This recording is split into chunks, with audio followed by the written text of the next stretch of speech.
My name is Nolan Hack. I'm a black revolutionary from Los Angeles, California. My name is Derrick. I am a writer living in Texas. I'm Tanja. I'm a educational researcher and teacher from Germany. Illari Chaska, interested in the liberation of Semanawak. All right. So tonight we are talking about something that I think we all hope will be a reality one day, and certainly something we don't hope to be a fantasy. What we want a post-colonial Africa to look like, and what we want a post-America to look like. Making America Turtle Island again. From my standpoint, I really hold a lot of my ancestors' ideologies.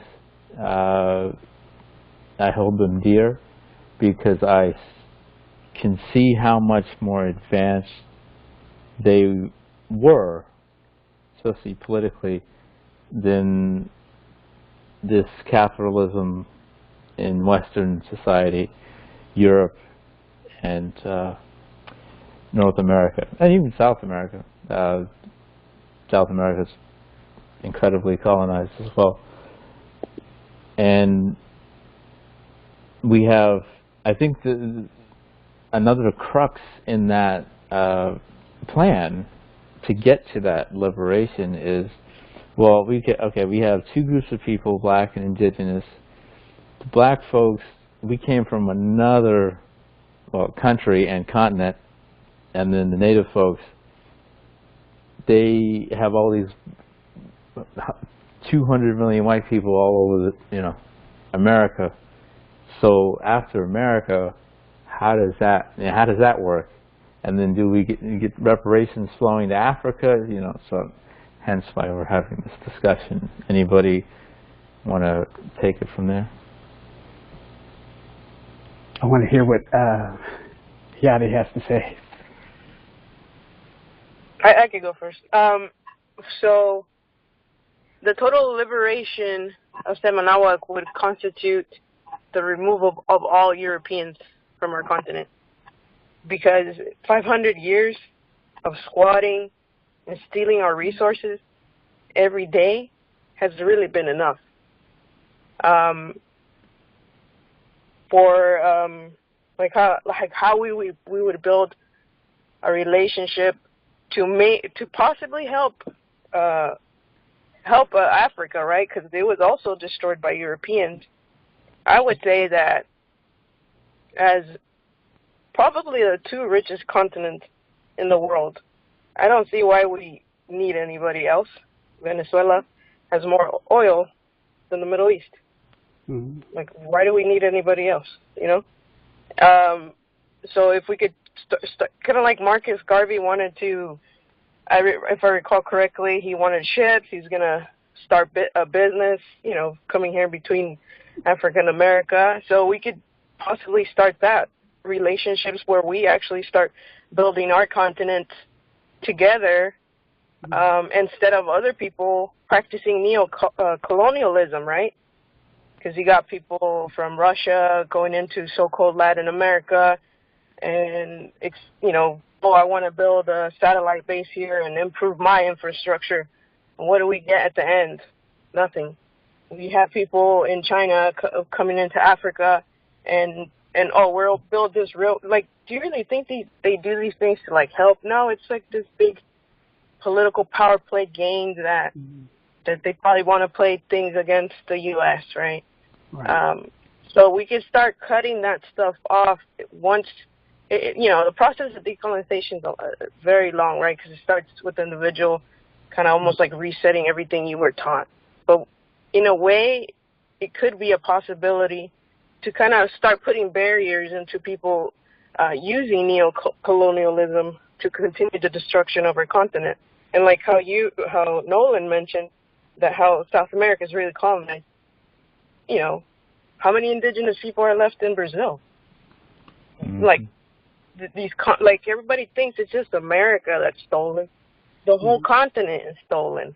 You know, at least to me, I don't like the other day I was looking at something about President Putin saying something about Trump, and I was like, well, you're as corrupt as Trump. And it was really weird because I remembered how at one point they wanted to build a memorial to indigenous people in front of the embassy in Moscow, of the United States. And then I was like, wait a minute. You guys sold Alaska and stole it. You know, stole it and sold it. Why are you know what I mean? That's what I mean. Like it's crazy to think, like, my point is, like, if the two groups that are subjugated the most can actually unite in like international trade eventually, right? In a post colonized world, it would start reversing some of the effect that others have implemented over us. I think that's such a good point. And the last time I went to Jamaica to see my family, I found out that there was a new highway and the Chinese built it, so all the signs and symbols were in Chinese. And at the same time, they bought up all of the water supplies, the area that controls the water. So if they default on paying back the money for the highway, they're going to have full control. Well, the Chinese are going to have full control over the water in that area, which obviously clean water is so crucial, obviously, to everyone that's there. That it was just mind-boggling to me to think you would come in after these years of colonialism and buy up the most crucial source of life for people. And I know it's not well-intentioned or to distribute it fairly or to take care or whatever of the people that are there. So it's just, this idea of disrupting neocolonialism, that's a really good point. To kind of piggyback, I definitely think there's a major role to play between just solidarity between African and Native peoples in kind of restoring our homelands to something much greater than what we can even probably imagine right now. It's funny that you guys mentioned China, because I have been reading several articles and just several books on kind of their moves in Africa. And everyone knows, the U.S.'s intentions in Africa are far less than noble. But I'm always kind of taken aback by people who seem to think that Chinese intentions are somehow more noble. The overfishing that's being done off Africa's coastlands is a lot to do with the Chinese. They are buying up lots of land because China suffers from soil and basically soil pollution. It's a major problem there. I want to say that it's an upwards of 60% of their supposedly arable land is somehow polluted, and so they're buying up all of this land and water resources in other places. And one of those places happens to be Africa. I didn't know that they were doing it kind of here in the Americas as well. But it's, I guess, my vision for Africa and for our two continents post this terrible system is us regaining, I guess, the connection to our lands that we would have had prior to all of this happening.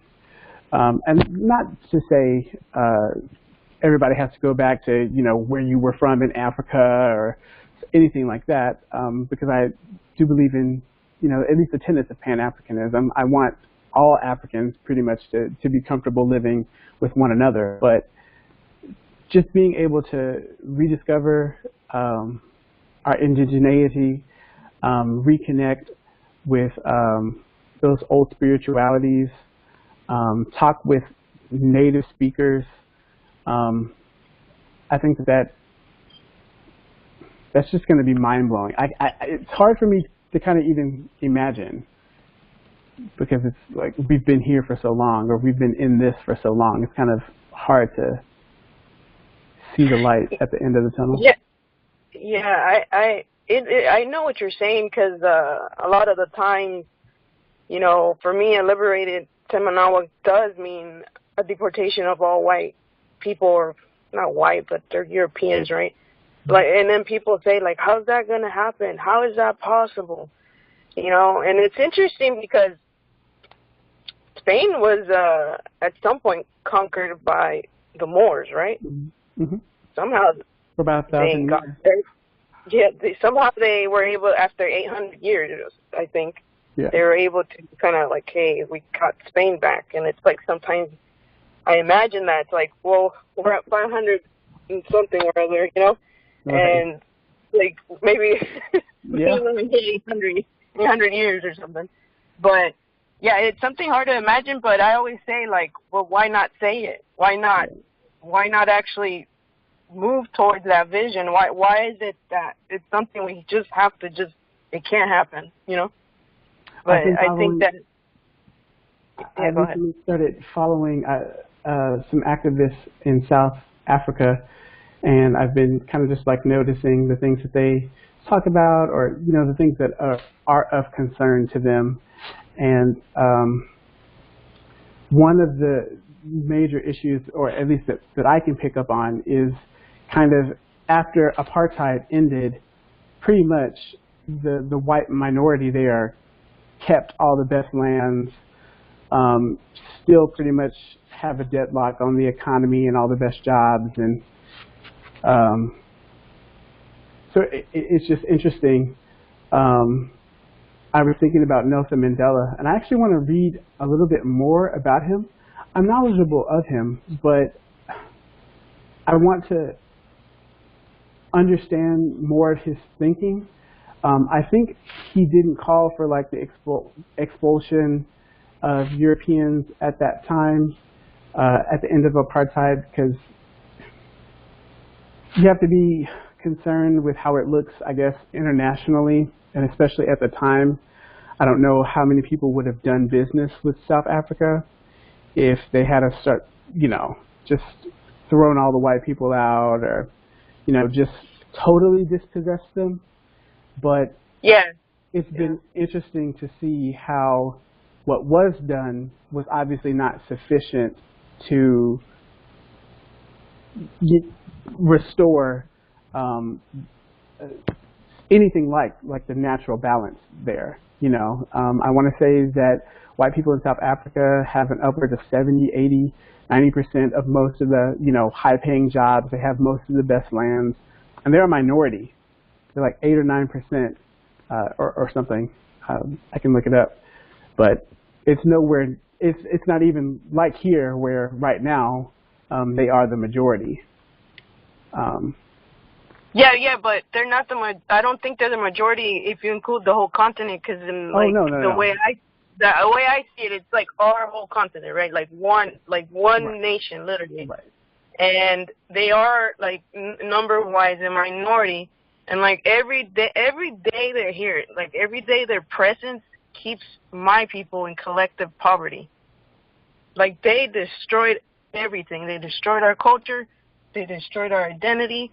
Today, I walk around, oh, you're Latina, you're Hispanic, you're Mestiza. It's like all these like things they told, like I can't even walk, like, and then some even question if you're indigenous. Oh no, you're mixed because white people raped their people, and it's like this continued destruction, right? And to me, it's just been enough. Even though if people say, well, that looks bad if you say deport all Europeans, but it's kind of like, well, my people are deported every single day.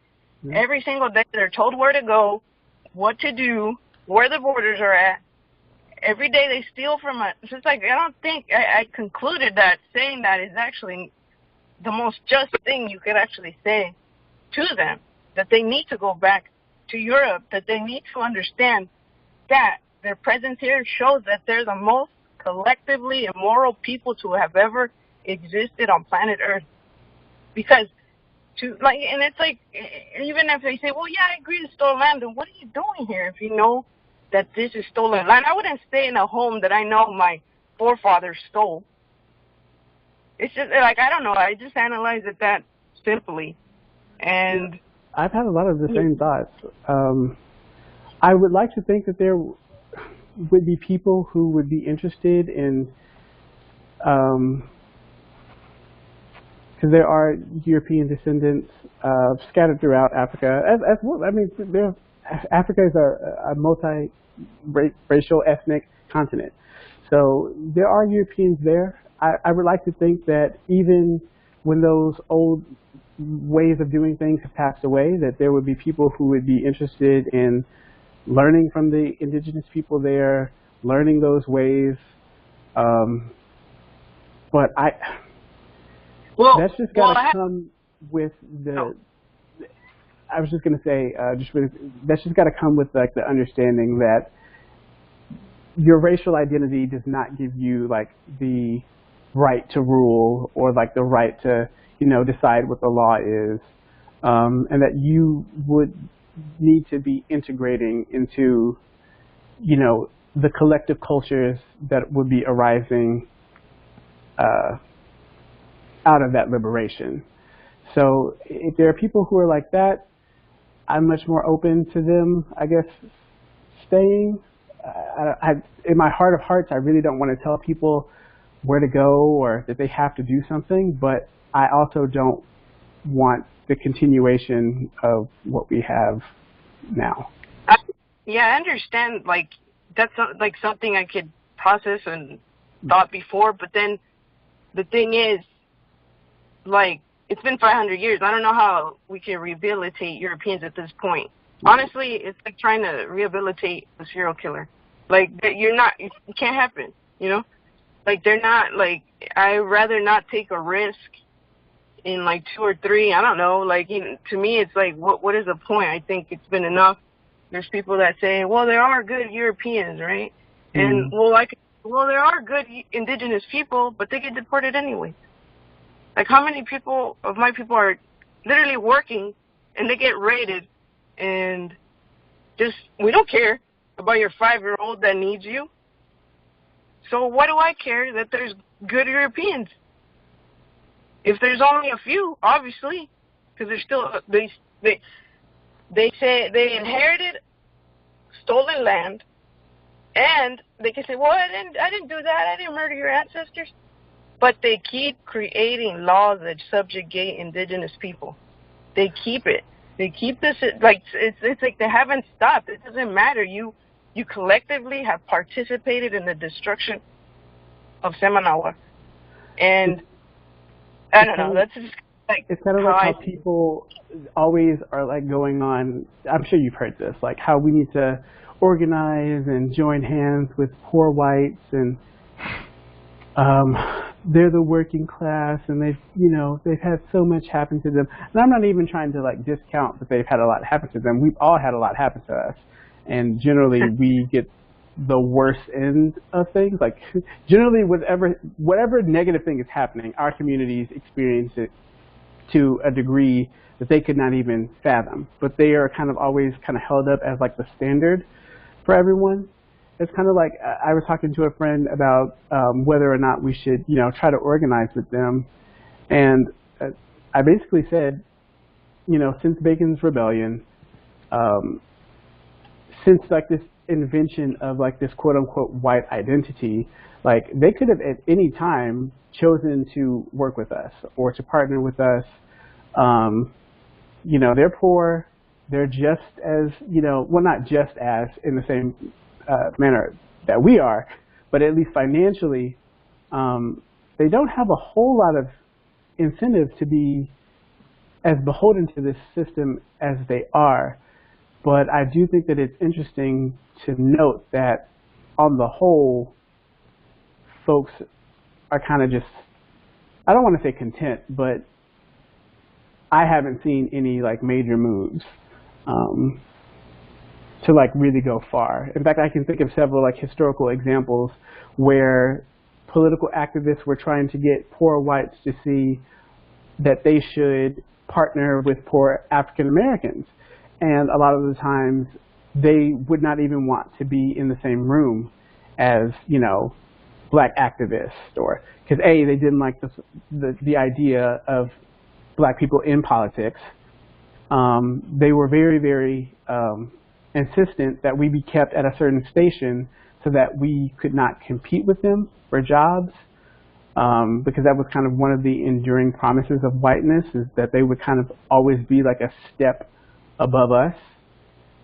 So it's not that I don't think that there will be people who will join. It's just I don't know how to get through to those people that this is something that they should want, that this is something that would actually liberate and help us all.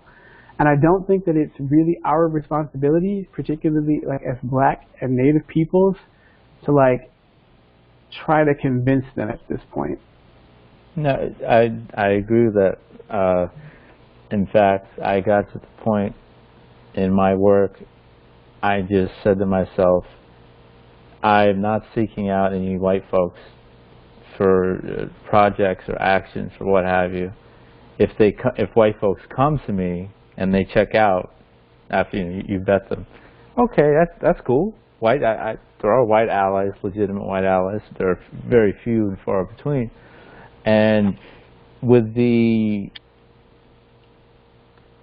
talking of deportation of the original illegal immigrants of this land, I'm really in the middle between both of y'all, so Derrick and Illari, because one, if a native person, as we just heard one say, it says, hey, this is our land. You continue to beat the hell out of us in more ways than one. Even your presence here is harming us. It reminds me of Hawaii. Every time anybody goes over to Hawaii, buys a condo or has a vacation, it squeezes out the native population. It makes the housing market skyrocket, making it harder for native people to just live in a house. I've heard of 5 or 6 native people living in the same house, and it's not a 5 or 6 bedroom house. So I cannot argue with any native person who's saying, hey, yeah, go back to Europe, you've caused enough trouble. And any African with white folks, so if you look at South Africa, go home. But then at the same time, granted, this whole thing, liberation in itself is difficult, and this is going to be difficult, and it has been difficult. But that will be pretty hard. One, because just from your own conscience, or the collective conscience of colored people in this country, and then native people as well, to kick them out, because so Derrick, you said that parts of Africa and America are integrated. There's a lot of different races, but the problem is that was forced integration. It still is deadly and genocidal integration. So I think coming to, and one thing that I believe in wholeheartedly with our liberation and the march towards it is always continuing to formulate ideas for what that post time will be. What is it going to look like? How are we going to do this? What kind of politics? What kind of structures, et cetera, et cetera. And that particular issue is key, because people of color are going to be the majority in this country soon. And when that, let's just call it the structure of the United States, when that falls, when that finally falls, you still got probably at the time 150 to 200 million white people. So there's going to have to be a lot of creativity if you go the deportation route, or if you go, okay, look, this is our land again. We have sovereignty over all of this. You got to be okay with that, and we'll go from there. Versus, again, or the deportation route. And then it's the same thing. I mean, same thing in Africa. And I remember when Zimbabwe's president got forced out a couple months ago, and his replacement said, "Yeah, we're going to give some cash to the white farmers who had to give up their land." It wasn't their land to begin with. So we have to be a little cold.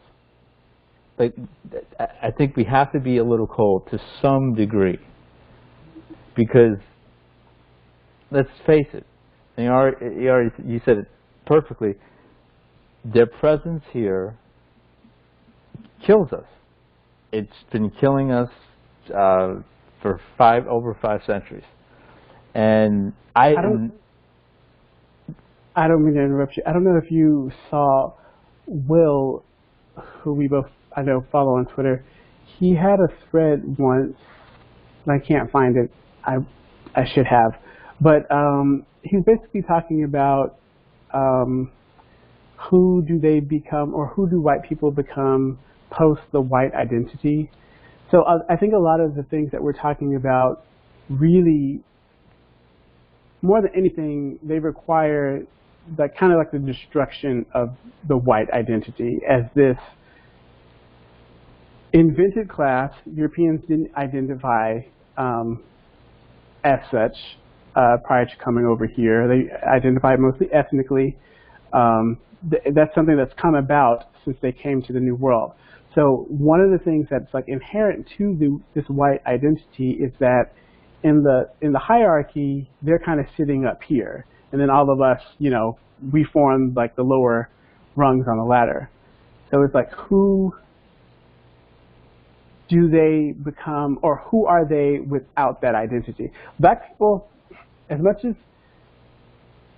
I actually don't need a black identity. Like our culture, like our food, our music, all of that stuff, all of that can exist independently of any like modern notions of race or blackness. We don't really need that identity marker to really feel that we are a genuine people. I don't know if the same thing can be said for them, since they come from different countries that speak different languages, that have slightly different customs. They're mostly Christian. I'm not saying that Europe is like this totally foreign place for one another, but for thousands of years before they got here, they didn't view themselves as, you know, one collective thing, even though they intermarried all the time. So I don't know. It's kind of like, I think a lot of what happens with that depends on who they invest in, or if they're willing to invest in being something else or someone else. Like, are you invested? I think it's a someone else. Yeah. Because I think it may be the same thread you're talking about, William Richardson. He was talking about how being black, it's kind of like, I think he was saying like being black is an illusion, or blackness is an illusion because it's invented from whites. Which is technically true, because race didn't exist until white people invented it. But from my standpoint, the way I look at the whole racial structure, it's like, for me, it's Pandora's box. you can't jam the stuff that. back in. So and at the same time, I have so much pride, and that a lot of that pride is black pride. Now, then you can get into a label debate. If anybody on this roundtable or anybody watching, listening agrees with me, then you get into the label debate. Well, then, okay, are specific nations again? So, like, I'm from West Africa, and if my ancestors are Nigerian, so okay, I'm just Nigerian. I'm not black anymore. So that's a whole other thing. But I think it's the someone else from white folks, because you're talking about a group of people who most of them are racist. Most of them hurt us, whether they know it or not. Some of them know it and do it on the brain and with intent. So that has to change. I mean, looking forward, whenever that day comes, I think we could still have it like, okay, you're white, black, green, yellow, whatever race you are, but their actions and thought processes have to change. It's the same with men. I mean, once that liberation happens, men have to change. Cisgendered people have to change. Heterosexuals have to change because of white supremacy and all this gobbledygook that we're indoctrinated with from it. We are very bigoted people towards oppressed and marginalized groups. I guess I don't know if they will ever be motivated to change, and if they will be, or if they are, then I'm not sure what motivates them. About 3 or 4 years ago, it's not that I will talk to anyone who is friendly with me. I don't hate anyone. I don't wish anything bad to happen to anyone. But about 3 or 4 years ago, I really stopped trying to jump through all the hoops. I feel like I'm just speaking as a black person right now, that we have to jump through to try to communicate with white people. It's like you have to be a historian, an orator. You have to know how to, relay these really complex thoughts, in a really short space of time, because, and I'm generalizing, so, I mean, yes, but on the whole, most people aren't interested in reading about these topics on their own. And so they, instead of coming to the conversation with knowledge, or having something specific that they want to discuss, or a particular angle that they've been studying, a lot of times it's, hey, you person of color, teach me what I need to know about you and your experience and your life.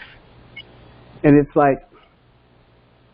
I just had to step away from that. I don't have the time. It's hard enough as a black person to keep a hold of our own identity after all that's happened to us. And so the last thing that I feel kind of obligated to do is to explain that to another group of people, especially when a lot of it is available online. You could read about it if you wanted, you just haven't. So I guess I'm saying that to say that a lot of this kind of stems on, what actions are taken within that community, whether they see trying to bridge the divides that have always existed between our people. It's not a recent thing. It's not something that's happened since Obama left. It's always been there. These things have never been bridged. So I feel that we in this society it's always been us, trying to like march and rally, you know, the sympathies of white people, trying to explain to them why this is wrong and why we shouldn't be, you know, treated like that. And I just feel in this case, we don't need to do that. We need to be kind of building within our own communities. I almost find that that's a more productive thing for us to be doing than the same thing that we've done every generation to limited avail. Well, the problem with white folks. I'm sorry, Tanya. Yeah. I don't want to keep. I would really, really like to hear your thoughts. I didn't mean to cut you out, so Nolan. many. Oh. No. Nolan, go ahead. I have a lot of thoughts. So. Go ahead, Nolan, and then let's let Tanya. All right, no problem. Well, the problem with white people, they don't know, and they don't want to know. So when they, you know, those conversations come up to Derrick, like you were talking about, they'll start talking about, well, you know, you guys need to clean up your own communities. Well, then, and then in our brain, the communities that you created. Right. And then, what do you mean? That sounds like a conspiracy theory. You're crazy. Are you a Russian bot? You know, all this stuff. They don't want to hear it. Oh, I know. And they don't know. And then you have you know, those conversations you speak of can be assigned in, I think, 3 sections. You have the conservative, they always go with the black on black crime, you had slaves too, all that nonsense. From the second section, you have the liberal stance, where they'll say, you know, what can I do to help you? And then you tell them, but then they go, well, then they start twisting your arm. But what if we do it this way instead? Can we do that? I don't really like what you're saying, and you know, I know you have it bad, but that's too wild, you know. And then there's that section, very small section of white folks. Okay, give me what I need to read. I'll read it, and then I'll come back to you and those people, like, if I do still have some very close white friends, they're in that category. Like, they're just people who don't flinch if I say something about white supremacy or if I'm reading a book. I just need to see some kind of effort. I'm sorry, Tanya, please. Well, as a person who went to graduate school for a long time to pursue education, particularly to understand how education and race are intertwined, I came to this because I think that it starts with having to acknowledge first that you have privilege, that you're in a position of privilege, at least for white people, or for cisgendered people, for heterosexual people, and to acknowledge that your ancestors have committed genocide and have committed atrocities without rejecting these ideas forthright. I think that would be the beginning of even opening up. So for me, experientially, the people who are willing to even engage in reading and not use people of color as mules in their own education, they have at least acknowledged and understood what white privilege is, what whiteness is, what the histories of oppression are across the world, or at least in their own localized context. But without that education happening from a pretty young age on, and it can't just start when people come to college and they're already adults, and then they, for the first time, are hit with this, you know, you're white, you have white privilege. What? I'm not white. I'm Polish American or whatever. My great-grandfather, yeah, okay, but like, how have you perpetuated whiteness, and do you acknowledge that whiteness even exists? And then they will say no, and nothing will happen. Whether they say no or not, they will maintain their position. So for me, at the individual level at least, I think that it comes down to even instilling the ability to read critically and to read expansively before people are in graduate school or have the means to attend graduate school or have the access to other people who are going to help them online, for example, which I think is a privilege in and of itself, to find the right people on Twitter that you can follow and learn from, and want to. So for me, it's the whole, I mean, you know, the educational system is a white supremacist system as well. But just unraveling everything, I think it's hard to ask adult, privileged people who have only to gain from their privilege, at least in their own sight, not in the long term. It's hard to ask them to do things correctly or to do things in a way that isn't marginalizing people more or demanding more labor from those who are already doing so much labor. So that's one. And as far as the idea of helping that Nolan mentioned, I think it's funny because I don't think an oppressor can help anyone. So I think it was Lilla Watson who said, if you've come to me to help, you're wasting your time, but if you've come because your liberation is bound up with mine, then we should work together and build alliances. Exactly. But I think that this understanding that white people are also not free is just not there. So yeah, that's my little educational 2 cents. And the history that we get, especially here in the States, like it's so general as to be like almost useless. Like none of the things that like I know, like, or that I've learned about like Africa, or just most of these things I learned on my own, like just through just reading. A lot of it was after graduate school. Some of it was, you know, during undergrad. But it's like the United States says that it's this melting pot. It's like this open society. But like, how open is your society when we can't even discuss like critical issues in this quote unquote nation's founding? Like, we can't even talk about like how, you know, race is invented to perpetuate chattel slavery. Like, these are like truths that are like, I feel like they're hidden from white people at almost every opportunity. That's why there was someone retweeted on Twitter. They found like some remains of one of like the last slave ships. They burned most slave ships here to get rid of that history.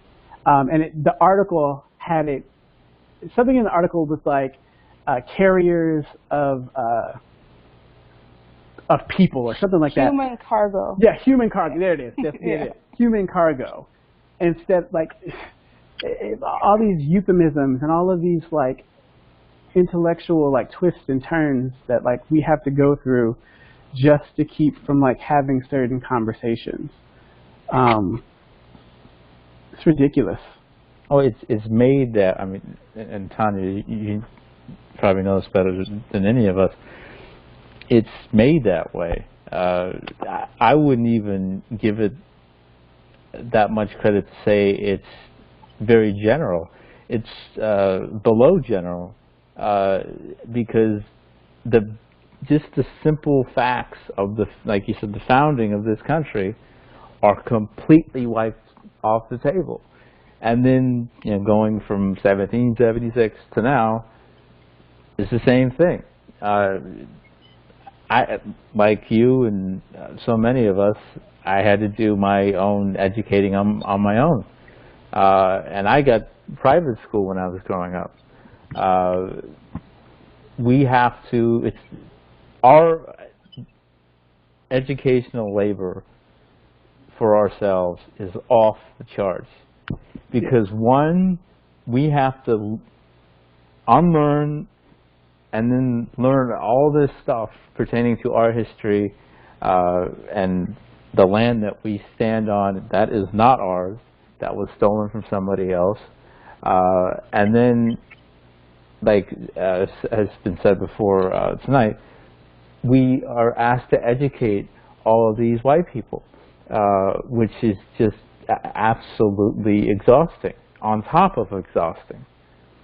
So, and that's kind of just why I say I can talk to you about certain things, especially if you have something specific that you want to like talk about, like a specific moment, or like you want to bounce ideas off me or something like that. I can do things like that, but like I can't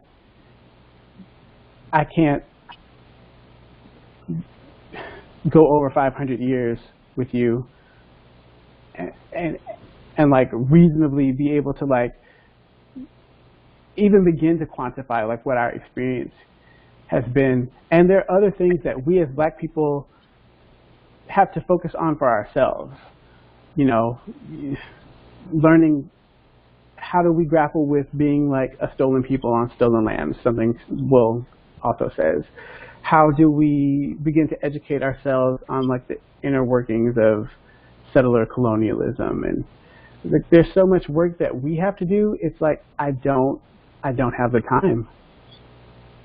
I don't have the time, especially for conversations that I feel that we've had before. Well, and remember, most of those conversations are going to be toxic anyway. And that's another thing. Listen, yeah, it'd be one thing if, you know, they come up to us and say, you know, so was slavery really that bad? So are things really still that segregated? Are the cops really that horrible to you? And they actually, you know, took it in and wanted to listen and learn from it, and then took that into their own life moving forward. That's one thing, but that would take so long, like you said, and there's so many of them. And as I say a lot, any group of people in this country, doesn't matter the group, brainwashed as hell. And it's hard enough for us to get all that gunk out of our head that has been banged into our head for 5 centuries, and then learn the real deal, which is so traumatizing. I've had instances where I just slammed the book shut, turned the slammed my computer shut, watching a documentary, to then regurgitate all that information to somebody from the group of people that is responsible for all this. I mean, it's the definition of trauma. Trauma on top of trauma. I agree. I wanted to let someone else speak before I said something else, but. It seems like there was a talk about why allyship. I mean, that's like I'd say it's like a newer term. I don't believe in allyship. I think it's a waste of time. I think that there's a person, T.J. Cole, of African descent, that worded it pretty perfectly. What is that? Why allyship? I'm gonna quote him. Quote, "The white savior industrial complex is not about justice. It's about having a big emotional experience that validates privilege." I mean, that's it. I mean, the way I see it is the neo-white man's burden. Yeah. You know? What was that? What was that? Really famous European that writes a lot of books on racism. I'm trying to remember his name. Oh, Tim Wise. Tim Wise. Tim Wise. Yeah. Oh, yeah. What? Think about it. How much money has Tim Wise earned from saying racism exists? Right. Regurgitating things that people of color have been saying for years. Exactly. And not citing people of color when never citing, or maybe putting them all the way in the back of his book. Right. Mm-hmm. And on top of that, he called Frances Cress Welsing's theory she has pseudoscientific bullshit.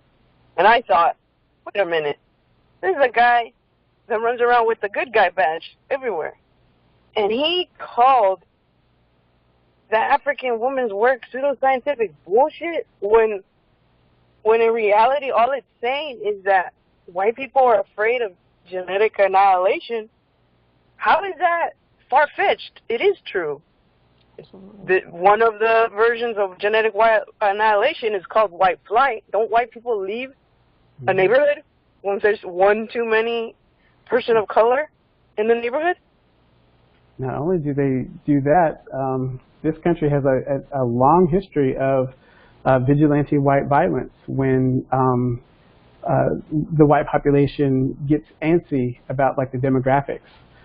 So like where my family is from in Louisiana, right after the Civil War, from about like 1866 to about 76, about 10% of the African American male population is killed over that period of time. I have all kind of articles about it. I've done so much research on it. But this was violence that would take place usually in the year before or the year right after an election. The part of Louisiana my family is from didn't experience any damage from the Civil War, so nothing needed to be rebuilt. Like the primary concern was, what are we going to do now that these black people can technically vote? How are we going to keep them in line? And that, I mean, over that 10-year period, about 10% of the African American male population was killed. Mostly people that they thought either might be interested in politics or they were well respected in the community. And that's happened several times throughout. Yeah, there's a documentary called Banished. I don't know if you've seen it. No, I haven't. Yeah, it's really good. It's called Banished? Mm-hmm. No, I haven't heard of that. Did it just recently come out? No, it's from 2007, but it talks about basically the forcible removal of black families. Okay, yeah, I'm going to definitely check that out. Yeah, it's dope. And I agree that white allyship with white identity as it is right now is not possible. So I agree with that as a half-white person. The thing about... Sorry. Go ahead. Another talking about post-invade, like after the restoration of Turtle Island or Seminole. Obviously there's two things I think that have done a lot of damage, right? There's mestizaje. That whole idea is just romanticized eugenics. Mm-hmm. It's the embracing of the destruction of how indigenous people look on the outside, right?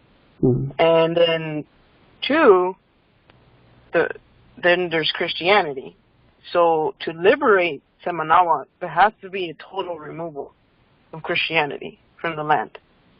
Because people have to remember that the European Christian invaders and their Christian institutions systematically destroyed my people and our culture to steal the land and the resources. Definitely. This is a doctrine that told them they had the right to genocide. This is a doctrine that told them they had the right to the entire world. Literally.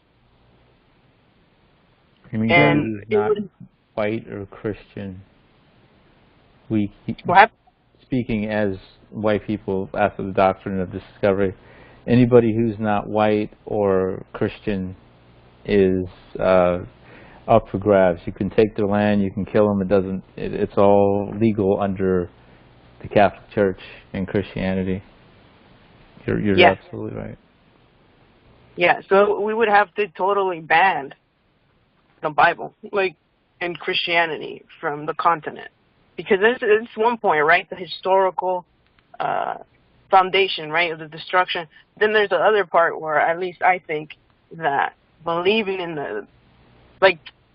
now a lot of people, so-called Latinos, a lot of them are Christians or Catholic, right? And it's very unfortunate because it has, to even get to that point, there was a destruction of the cosmology, right? And it really saddens me because the way we understood the world is so much different than how the Bible teaches you should view the world. Like, the Bible is really like hocus pocus magic, right? Our cosmology was more embedded in trying to explain the universe. So I think that Christianity being here, just like the European presence keeps us in poverty, Christian ideology keeps us from being critical thinkers. And that's a crime. I agree. One of the reasons that I happened upon, I kind of had like a spiritual experience. I can't really put it all into words, but there is, I don't know how to pronounce the Congo term, but it's called the 4 moments of the sun. So like the cross has had a place in Congo society or culture since long before Christianity. So when I happened upon that, I kind of had like a spiritual, I was already like finding out a lot of stuff about my ancestors, and I had just found like the gravesite of my eldest ancestors that I can actually name, like that I actually have documents for. So that all kind of happened at one time, but that kind of it inspired me to want to introduce that cosmology to as many Black people as possible, especially Black Christians, because I think that might have actually been a reason that we gravitated toward Christianity. Well, because there were some people who were able to successfully sue for their freedom after they converted, because it was Christian tradition that you couldn't enslave other Christians. And then kind of once they decide that they're going to go to the chattel slavery route, then, you know, it doesn't matter whether you're a Christian or not. But I think one of the reasons that many of us may have gravitated toward Christianity is because of the cross. If anyone is listening to this and is interested, you can read Flash of the Spirit. That's the only book that's coming into mind right now, but there are several others that I can throw up if anyone is interested. But you can definitely find it in Flash of the Spirit. You might even be able to find that online.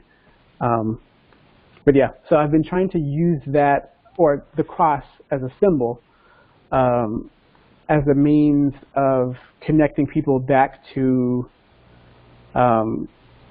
cosmology from at least the Congo. A good percentage of us come from the Congo. Like a lot of my ancestors the ancestors who I have records for. I have other people who were here in the Americas, but these are people who I have documentation for. Like I know their names.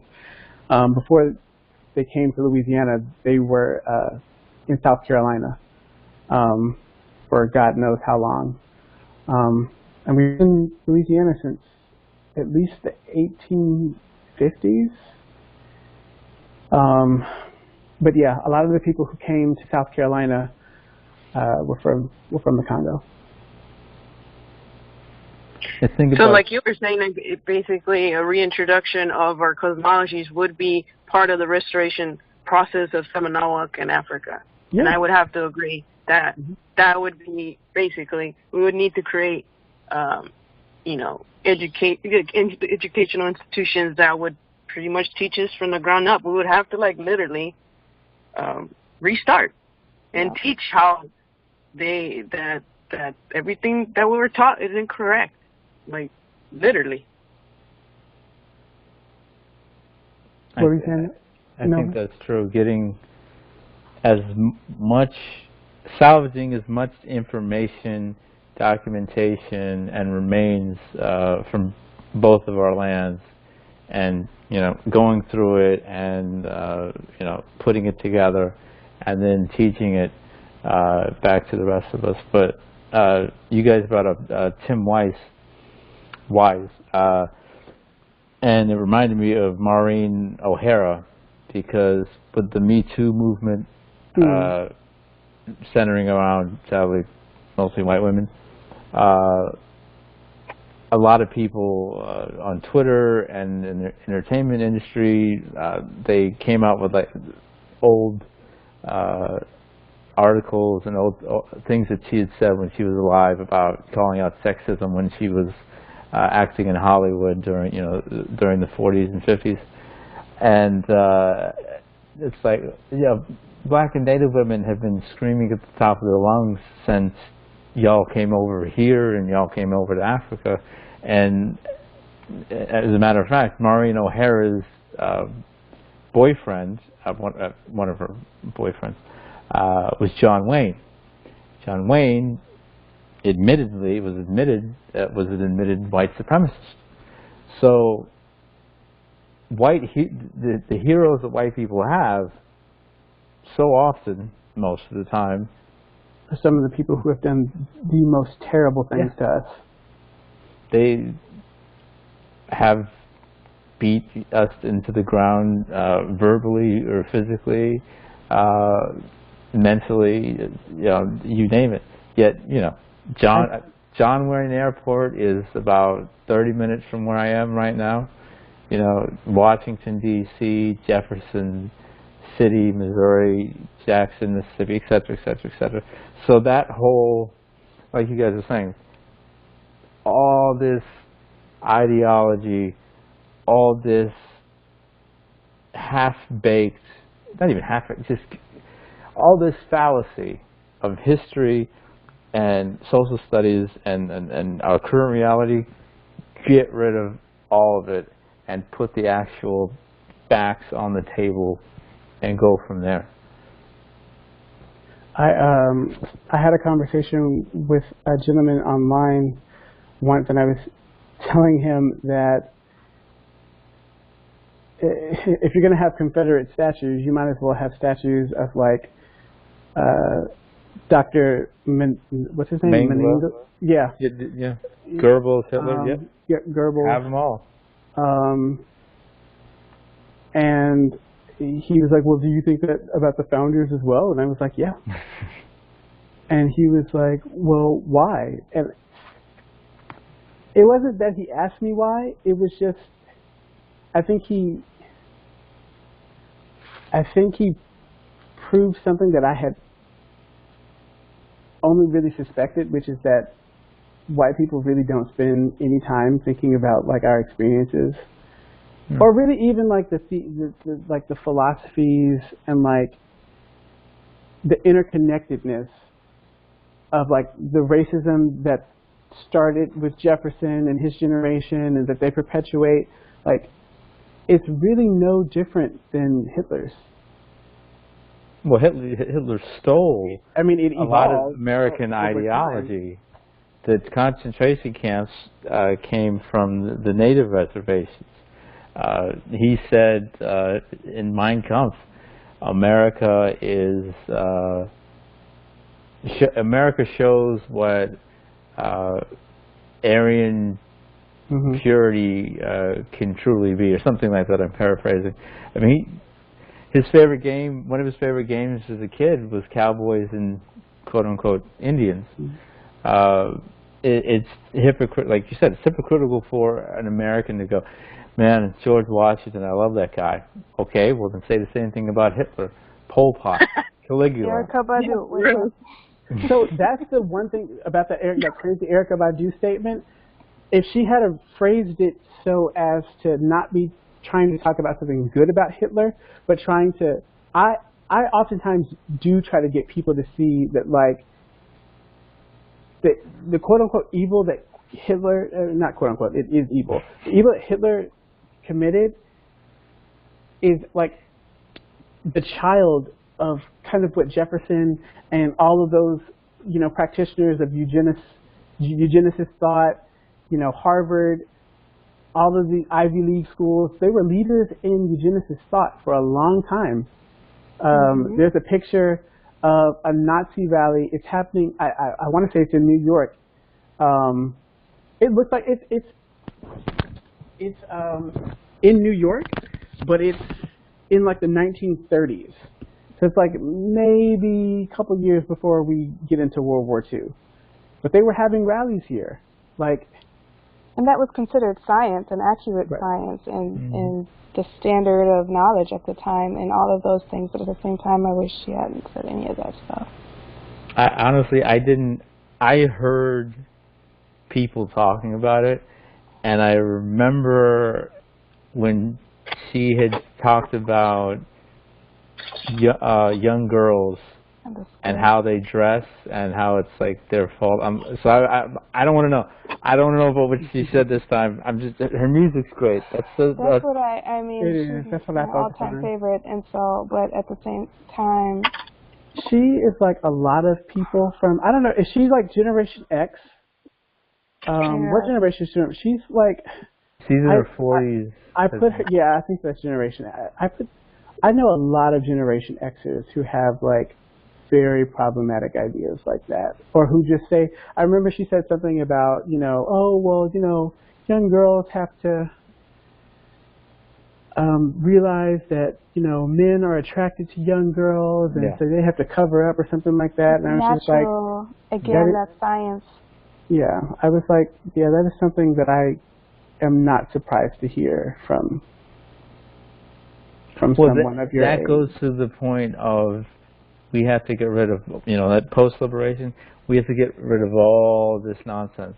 I mean, the possible president in 2020, well, it would be 2021 January, is a lover of Thomas Jefferson. He just happens to be black, Cory Booker. He quotes Jefferson all the time. He quoted him at the Democratic National Convention to nominate Hillary Clinton. And he may be president of the United States. So it gets in our minds too, which becomes self-hate. They're better than us. Jesus is white, not really, but we're thinking he's white. So if God is white and they're white, well, then they're better than us.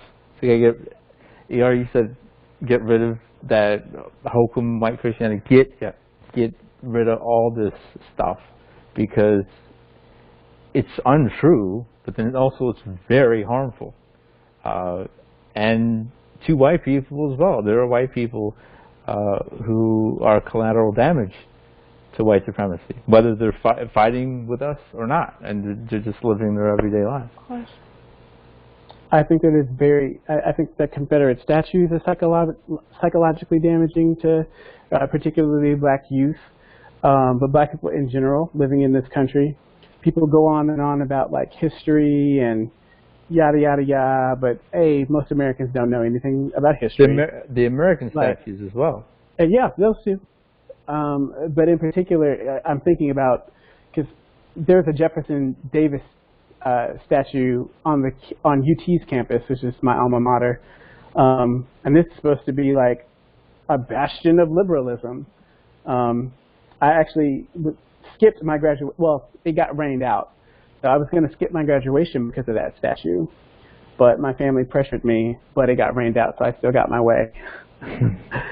But it just amazes me, like the intellectual hoops people jump through to somehow make it okay that you're still glorifying these people. And then to have the nerve to say that it's about, remembering history. And then when you ask those people something about the Civil War or about the creation of race, or really about anything, they don't know any history most of the time. So, I mean, I feel like that's probably, by their logic, probably why they should come down. If they're about history, they're obviously not doing their job, because Americans, by and large, don't know any history. I don't know if I told you guys this, but I had to look at Andrew Jackson's statue for every day for about 2 months, because I was doing some work in D.C. and I was at the White House each day, so it's right there next to the White House. So I had this idea to come back one day and have a petition in the same park, Lafayette Park, to have an Adolf Hitler statue. So I actually went up to people saying, would you sign the petition to make an Adolf Hitler statue? Of course, the first reaction is like, are you on crack cocaine? Yeah. But then I was like, well, you're taking pictures and smiling next to that guy, considering him a hero. You know, his death toll is comparable with Hitler's. He chopped the noses off of native people. He had slaves. You know, and oh, okay. 5 people signed the petition in only an hour. So I kind of I thought back, like, if I had had that petition out every day, I could have had 1,000 some signatures if I had done it for the 2 months. But that's the pure, willful ignorance of the white American. And it leaks over to us because we strive for whiteness. Mm-hmm. We strive for their ideals, even though we are allergic to those ideals, and they harm us so. We have, well, we're technically over time, but I was thinking each of us take 60 seconds and explain what you want a post-America / post-colonial Africa to look like. I will go very quickly, and I'll just say that I want them to be spaces that are, you know, inclusive of all genders, all sexual orientations. I want them to be places that are actually governed by the indigenous peoples of those continents and, you know, their allies and, you know, whoever has immigrated or whatever. I want them to be spaces where we are actually at home and not just, I guess, going through the motions of being at home. Or I want them to be spaces where, especially speaking of Africa, where Afro-descendant people can live and thrive and find the fullest expression of themselves.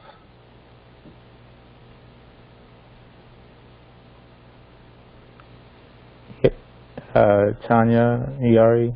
I'll piggyback off of that because this idea of home is something that Black Germans have talked about a lot.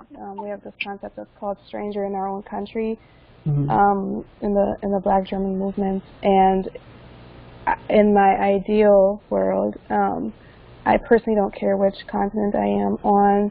I would love for my daughter to be able to grow up, walk down the street, thrive, learn, work, without fear of violence, without fear of ending up in crippling debt, without fear of making one wrong decision and ruining her life because of it, because there's a support system and there's a sense of belonging and a sense of home. So since I don't see that ever happening for me, I would love for that, for future generation to feel that, and for that to be the feeling for everyone within the community, whether they're transgender, heterosexual, gay, lesbian, bi, whatever, that those aren't even things that we need to identify by, but that we're just able to live and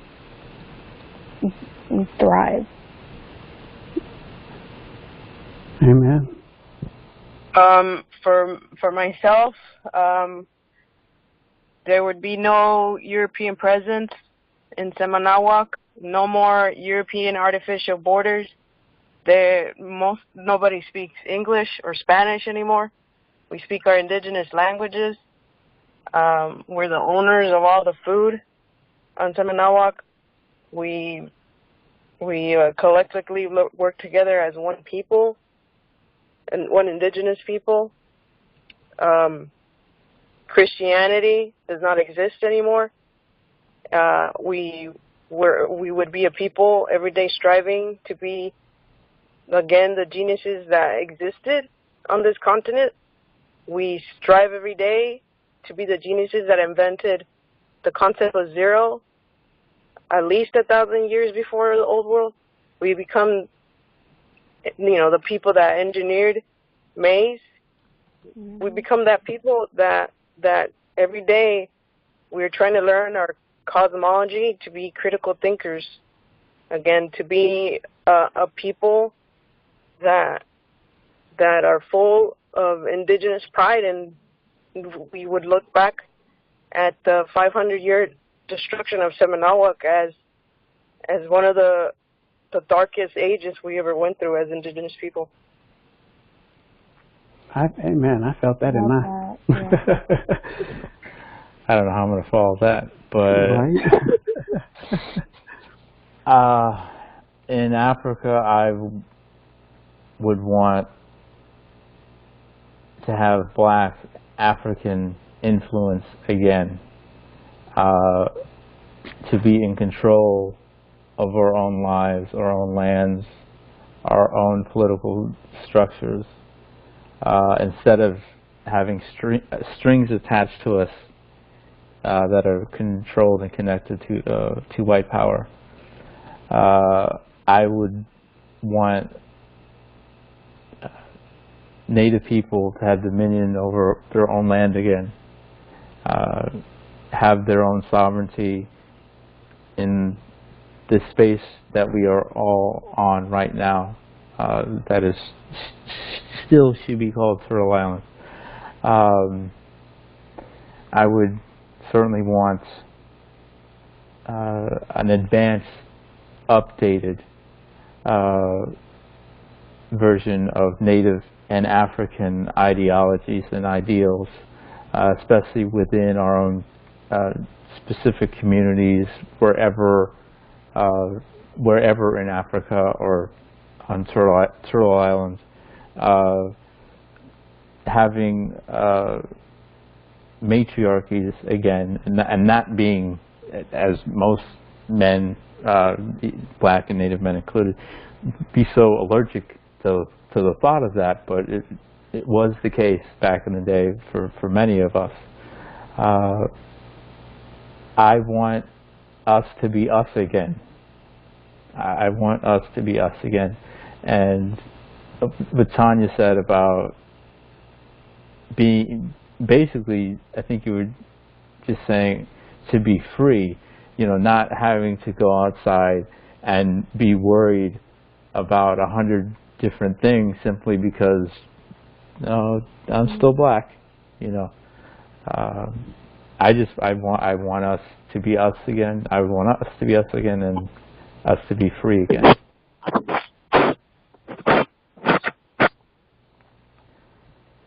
I'm glad we changed the topic of this, because remember at first we were going to talk about the state of activism in our respective communities.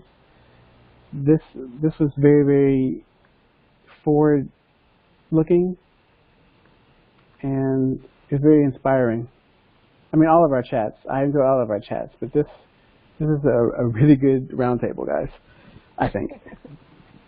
Yeah. I concur. I'm privileged to know and be friends with y'all and share this space with y'all. Likewise. The same. Yeah, I would say that I've really enjoyed, even though it's like only 2 sessions, right, that I've been on, but it's really relieving after all of us spend most of our time in places that do not embrace anything that we're seeing right now. So it's really nice to just kind of take a break from that, right? Yes. Oh my God. The people that I could tell what I want Seminawak to look like without freaking out, Right. That's the beauty of what happens here. I agree. That's why I'm still up. Past my bedtime.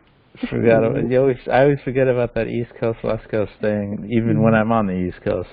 Yeah. So maybe next week we do, the topic can be the current state of activism and the movement. It's a mess. We're done. No, I'm just kidding. That's it. We're waving the white flag? Okay, no. That's it. No, I'm just kidding. I'm just kidding. I'm going to go register as a Democrat. I'll see y'all later. Oh, God. Do that. Y'all have a good. Done Well, with you. It's over. I hope the rest of you are doing something more productive with your time. I can't register for anything, so I'll be right here. Y'all have a wonderful week, and You I'll see y'all next week. Bye. All right, man. Bye, guys. Peace.